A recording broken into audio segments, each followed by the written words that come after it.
the virus. They're all covered with filthy germs, aren't they, Smithers? Why, what do you mean, sir?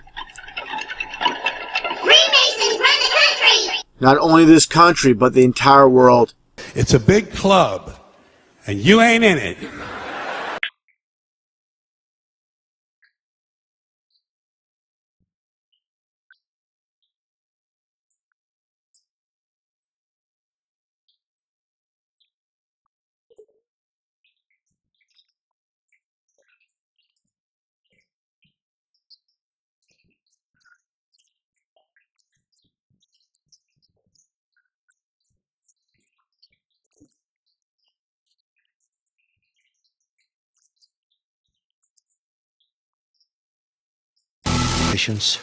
Thank you, Steve.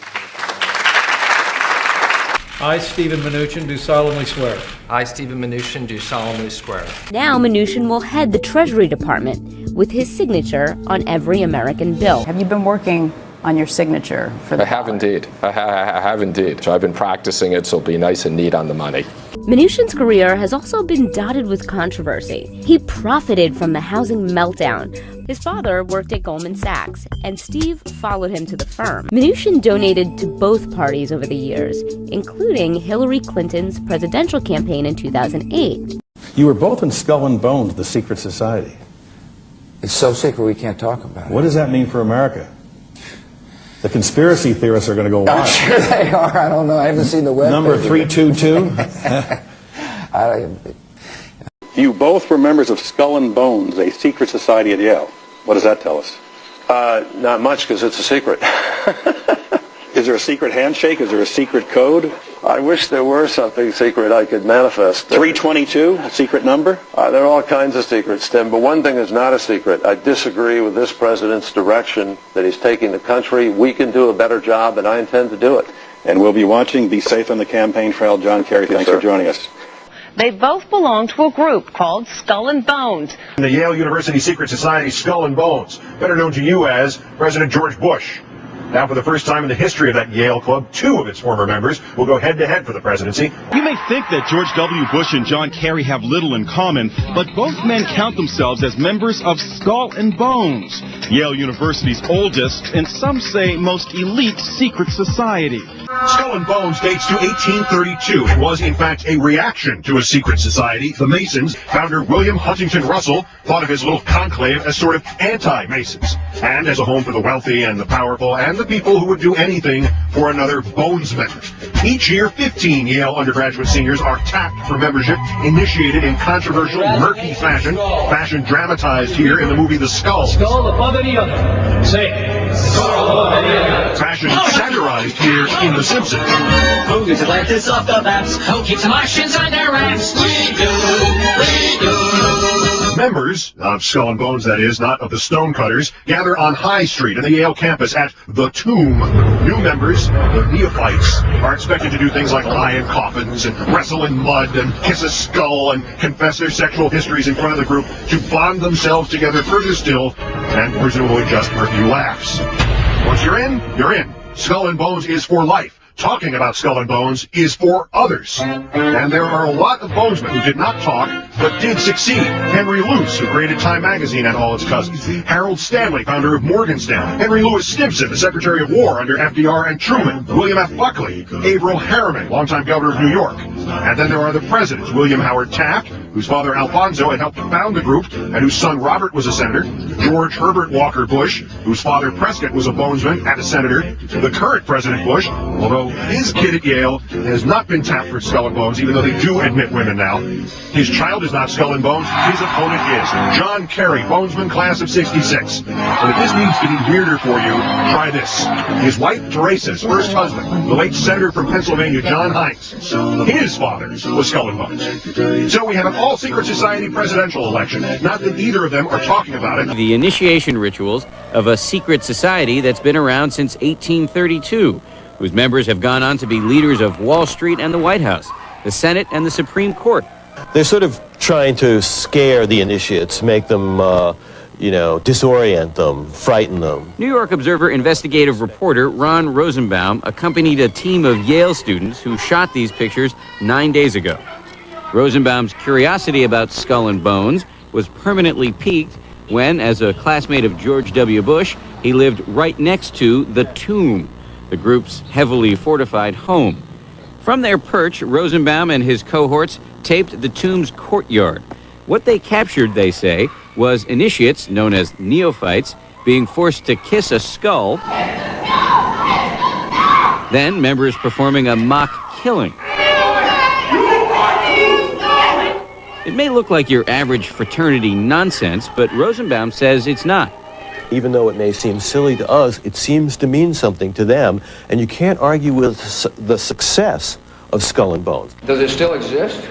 The thing is so secret, I'm not even sure it still exists. Back in 1996, using a night vision camera, we shot some of the only existing footage of a Skull and Bones initiation ceremony held at this foreboding building called the Tomb. One legend has it that during these initiation ceremonies, pledges must climb naked into a coffin. Did you have to climb naked into a coffin for your initiation back in 1968? Last time I was naked was sprinting down the street somewhere. No. Bush and Kerry are just two of a virtual who's who of the nation's rich and powerful who have been so-called bonesmen.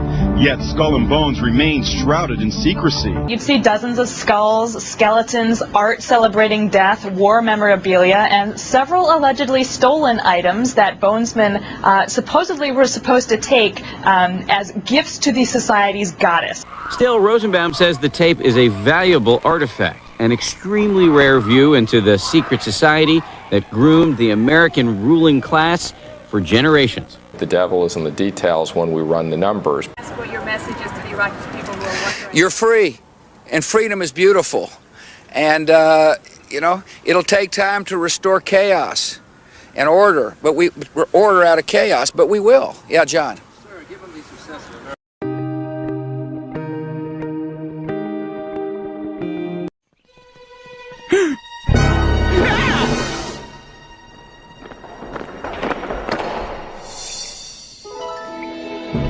Where am I?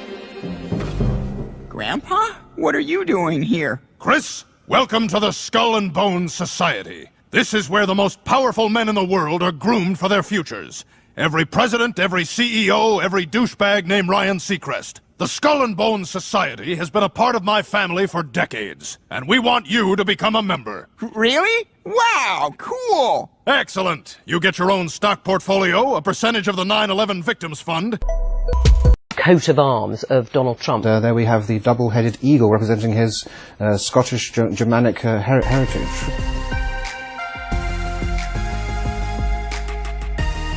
Make order out of places where there is chaos. That is our role. Are there really great secrets that you know that you can't share with people? Yeah. Yeah, there are. And you never write about them. No. Maybe at a time in your life that No. you're like, I'm 90, I'm going to do it. No. No, nothing. I am basically there to make money. I cannot and do not look at the social consequences of what I do. Rumors of the latest rituals say that a newly accepted initiate must lie down naked in a casket and masturbate while the other members watch gathered in a circle. The Skull and Bones are known for their odd and sexually promiscuous rituals, but many don't know of the horrific and evil acts committed by these members throughout our government. In May 1918, Prescott Bush and 5 other Skull and Bones men ransacked the grave at Fort Sill, Oklahoma. They took turns to stand guard while others robbed the grave and took away artifacts and Geronimo's skull. This was taken to the Skull and Bones headquarters at Yale, where it is used in their sick rituals and ceremonies.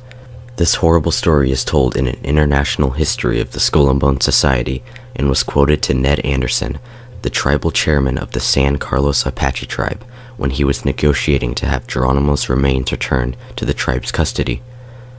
A 1989 article in the New Yorker said, one bonesman recalled during the early 70s seeing perhaps 30 skulls, not all of them human, scattered about the tomb at Yale. This is the mentality of the people running our world. Every Skull and Bonesman has been incredibly successful and put at great powers in our government. President Bush tapped 5 bonesmen, including William Donaldson, the head of the Securities and Exchange Commission, to join his administration. John Kerry, class of 1966, became Senator and Secretary of State. Henry Luce, the founder of Time magazine, Life, Fortune, Home, and Sports Illustrated, was a bonesman. General Manager of the New York Times, Amory Howe Bradford, was a bonesman, class of 1934, and married Carol Warburg Rothschild. Percy Rockefeller, class of 1900, was a wealthy businessman and sat on directors' boards for many corporations. Richard Gow, president of George Bush's Zapata Oil Company, was a bonesman, class of 1955. Alexandra Robbins, in a CBS interview, stated, "They do have many individuals in influential positions, and that's why this is something that we need to know about."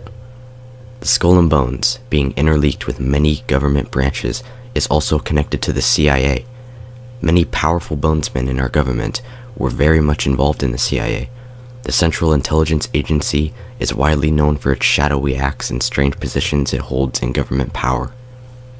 Many bonesmen have graduated with CIA and intelligence community jobs waiting for them too.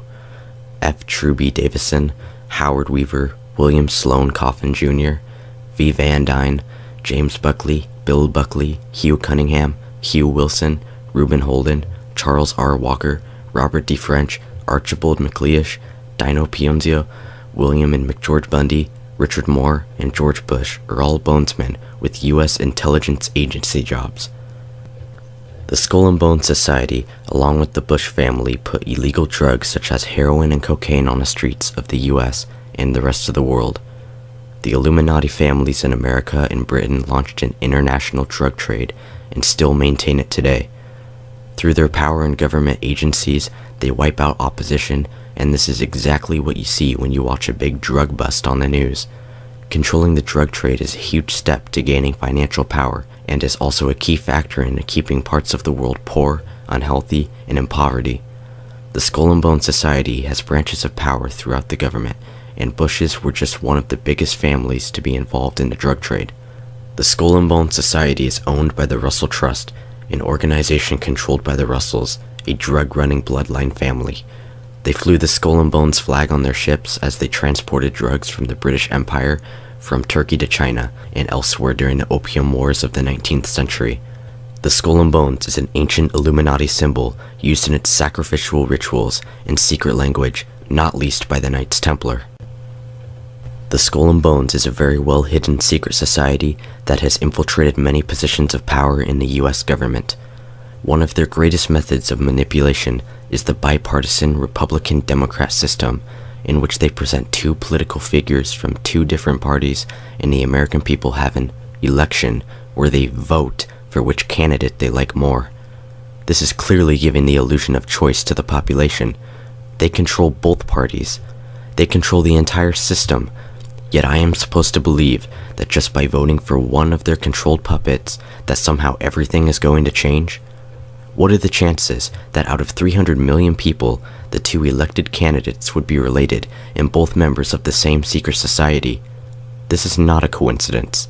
It is reality. The Skull and Bones have taken big positions in power and have paved the way for the New World Order.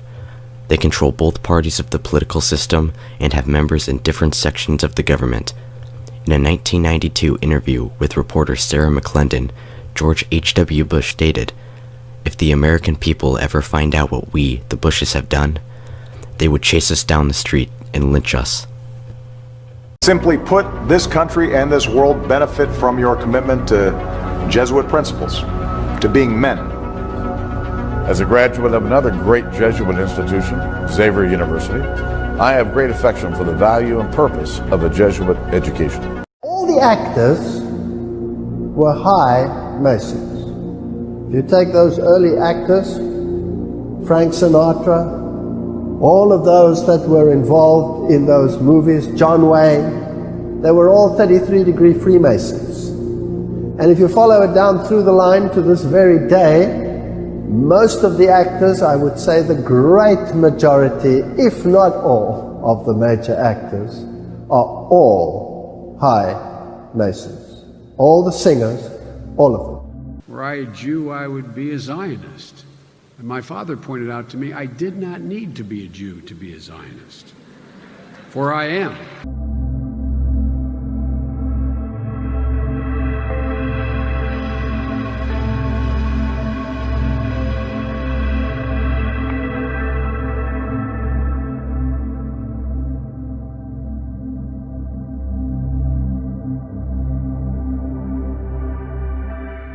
In every Masonic lodge, this right here is a Masonic tracing board.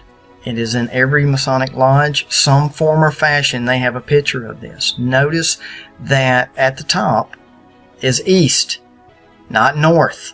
On a compass, up at the top is north, due north, not in a Masonic lodge. The altar always faces east.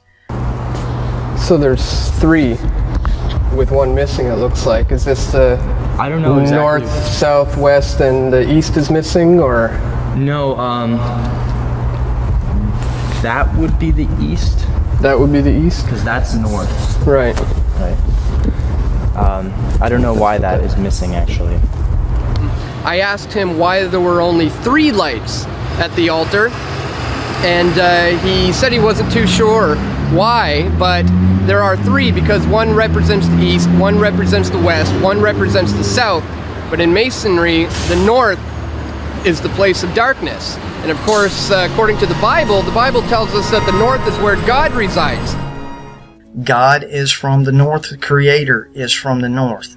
The altar is not facing Him, it's facing east, where man was thrown out of the garden. Where does that come from? Genesis 3:24. So He drove out the man, and He placed at the east of the Garden of Eden cherubs and flaming sword, which turned every way to keep the way of the tree of life. And that's what's really going on here, is basically trying to get back in the Garden of Eden another way. But also notice, back to the tracing board, when you read from left to right, you have N-E-W-S, news, and it is code, because if you read it on a compass, it doesn't read correctly from left to right. Only in the Masonic tracing board or in a Masonic lodge do you get that reference from left to right, N-E-W-S, news. So just wanted to point that out. And also, it was also in one of the Olympics a couple of years ago. The stage was newspaper, and they also had an octopus as one of the mascots used in that show. Tentacles everywhere, the symbolism of the octopus reaching out all over the world. Same thing. Is putting a stamp out there of we're in control of this artist, Taylor Swift. We're letting you know, we have her, what she's doing, her videos she's putting out, gorgeous, look what you made me do, and now this one. I mean, it's pretty much right in a row telling you something. Look what you made me do. Are you ready for it, gorgeous? I mean, that's pretty much telling you how they use the titles to tell you a story separately of what's going on. So, lastly, before I play the video, there's 3 versions of this CD. There's the standard, there's a special version volume 2. Notice that the numbers that are used in the special versions is 72. Now, anybody that's followed or seen any of my videos, I've told you that the pyramid on the back of your dollar bill is an uncompleted temple. Eye of Lucifer, Horus, whatever you want to say, on the back of your US dollar bill. So 72 is code word for 666. Depending on who you ask, they'll understand. And what I mean by that is 66 add a 6. The world teaches you 66 add a 6, you get 72. Ask someone in the know, Freemasonry, a 33rd degree Mason, ask him 66 add a 6. He'll tell you 666. He'll just add the 6. The statement is the same. The question is the same. 66 add a 6. But the way you're taught to look at it and perceive it, you get a whole different answer. So it's no accident that they've used 72 on her special versions of these other CDs. And it has to do with the temple. It has to do with what the very secret, the inner sanctum of Freemasonry is about. Building human temples. Building a stairway to heaven another way other than the way we've been shown. The Matrix is a computer-generated dream world, built to keep us under control in order to change a human being into this.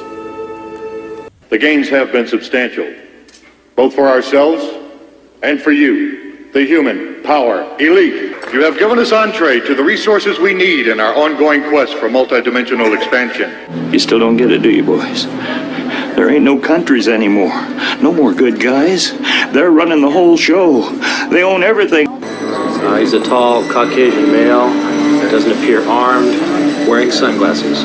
I have come here to chew bubblegum and kick ass. And I'm all out of bubblegum.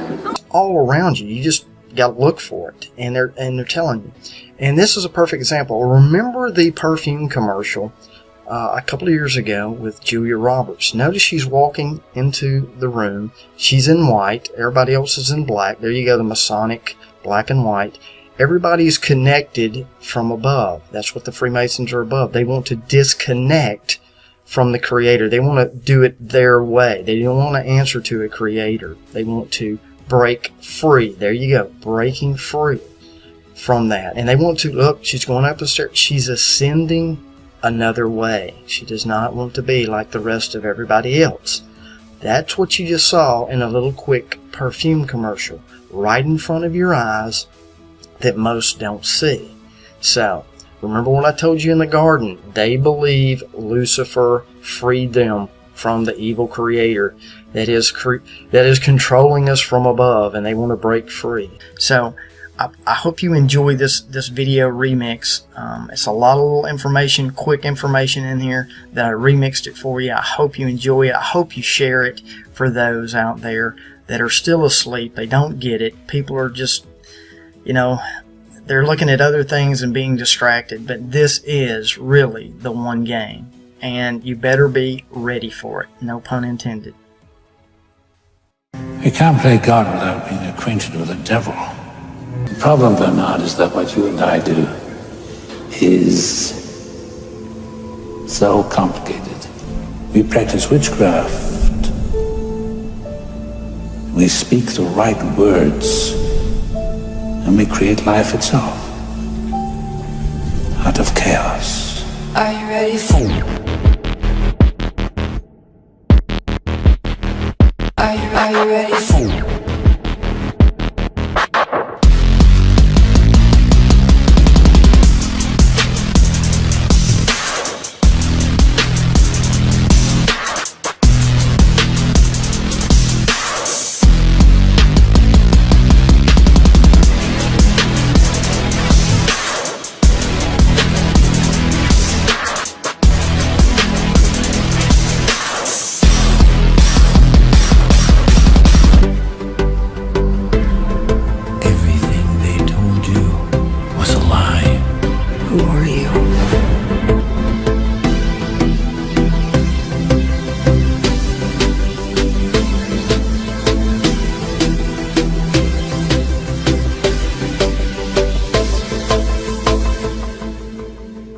Are you ready for it?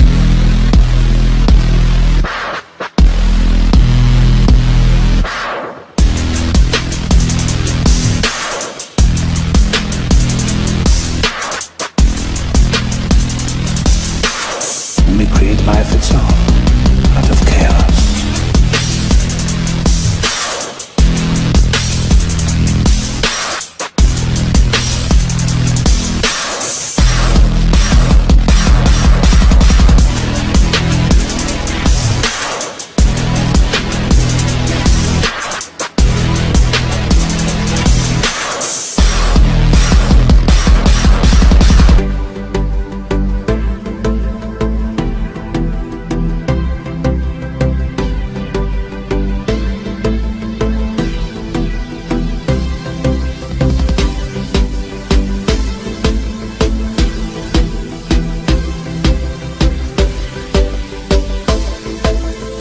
And we create life itself Are you ready for it?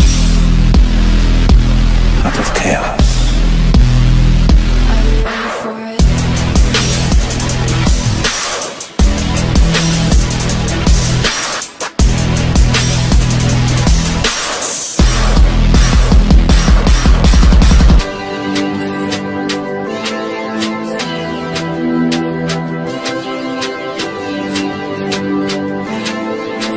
One day the AIs are going to gonna look back on us the same way we look at fossils.